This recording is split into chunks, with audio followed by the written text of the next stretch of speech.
হযরত আবু বকর সিদ্দিক রাদিয়াল্লাহু তাআলা ওনার ব্যাপারে তাফসীরে এসেছে, ওয়াকাফা আবু বকর রাদিয়াল্লাহু তাআলা আনহু 8 সানা ফি সূরাতিল বাকারা। সূরা বাকারা বুঝতে হযরত আবু বকর রাদিয়াল্লাহু তাআলা আনহুর 8 বছর সময় লেগেছে। সুবহান। কত বছর? কেন? এটার জবাবটা আমি খুঁজে পেয়েছি। হাফেজ ইবনে কাসির রাহমাতুল্লাহ তাফসীর ইবনে কাসিরের মুকাদ্দামাতে লিখেছেন, ইবনে কাসির লেখেন, আল্লাহর হাবিবের সাহাবীগণের অভ্যাস ছিল তারা আল্লাহর হাবিবের নূরের জবান থেকে 10টা আয়াত শুনতেন, মুখস্থ করতেন, ব্যাখ্যা বুঝতেন, 10 আয়াতের আমল শুরু করলে আবার তারা সামনের দিকে বাড়তেন। 10 আয়াত শিখতেন, বুঝতেন, আমল করার পরে আবার 11 থেকে 20 আয়াতের দিকে ধাবিত হতেন। এভাবে আবু বকর সিদ্দিক রাদিয়াল্লাহু তাআলা আনহু সূরা বাকারাটা বুঝতে 8 বছর সময় লেগেছে। আমাদের দেশে কমপ্লিট মৌলবী তো হয় 8 বছরে, ঠিক না? লাগেও না।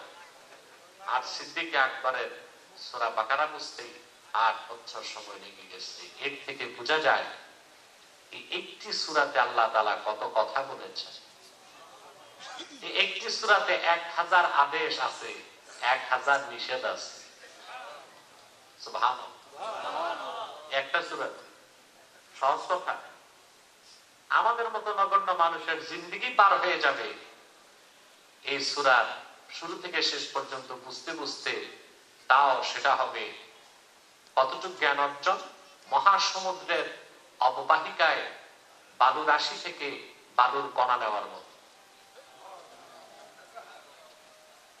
এই সূরার শুরুতে আল্লাহ তাআলা প্রথম শুরু করলেন ঈমানের কথা দিয়ে, মুমিনদের প্রসঙ্গে। তারপর কুফরের কথা বললেন, কাফেরদের প্রসঙ্গে। তারপর নেফাকের কথা বললেন, মুনাফিকদের প্রসঙ্গে। আসলে এই তিনটার বাইরে কোনো মানুষ নাই। হয় মানুষ কাফের হয়, নয় মুনাফিক হয়, নয় মুমিন হয়। এর বাইরে কোনো মানুষ থাকতে, যে যতই বলুক আমি ধর্মনিরপেক্ষ, আমার কোনো পক্ষ নাই, এটা নিছক রাজনৈতিক ভাওতাবাজি ছাড়া আর কিছুই নয়। পক্ষ তো আপনাকে নিতেই হবে, পক্ষ ছাড়া মানুষ। আমাদের দেশে অনেক ভাওতাবাজি হয়, বলা হয় প্রেসিডেন্টের কোন রাজনৈতিক দল নাই, উনি সবার, কিন্তু অবশ্যই তার একটা ভোট আছে, আর ভোটটা তিনি কোন একটি দলকেই তো দেন। বলা হয় বিচারপতিরা নিরপেক্ষ, না, তারা তো ভোটার, ভোট কাউকে না কাউকে তো দেয়। তো তার নিরপেক্ষ কিভাবে? নিরপেক্ষ বলতে কিচ্ছু নাই। আমি খোঁজাখুঁজি করে দেখছি একটা আছে হিজড়া, এটা পুরুষ না, আপনি কোনো কথা বলবেন না, ফোন একদম ক্লোজ করে বসেন, আরামে বসেন। কিন্তু আমি দেখছি হিজড়ারও পক্ষ আছে।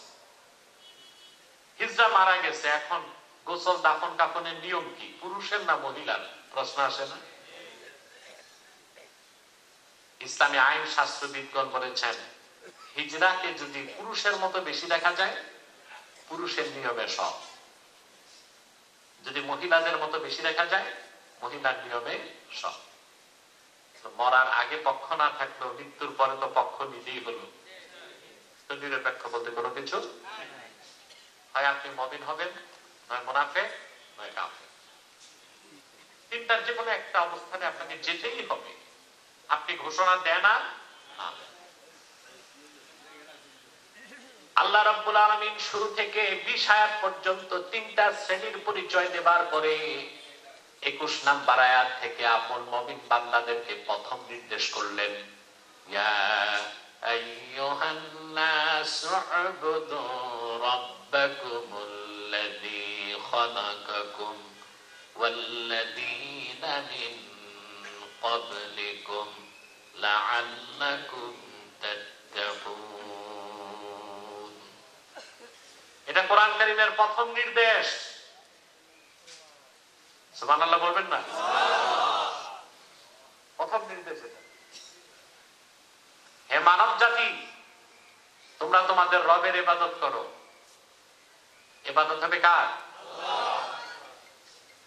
প্রশ্ন আসে এখানে তো আল্লাহ তাআলা বলতে পারতেন ইয়া আইয়ুহান নাস উ'বুদুল্লাহ, তোমরা আল্লাহর ইবাদত করো, এটা বলেন নাই। আল্লাহ নিজের রব নামটা ব্যবহার করছেন। মানব জাতি, তোমরা তোমাদের রবের ইবাদত করো। কেন? জবাবটা আমি পড়ে দিচ্ছি।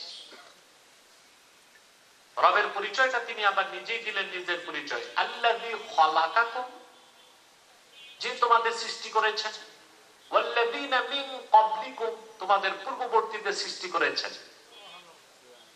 লাআল্লাকুম তাত্তাকুন, যেন তোমরা মুত্তাকি হতে পারো।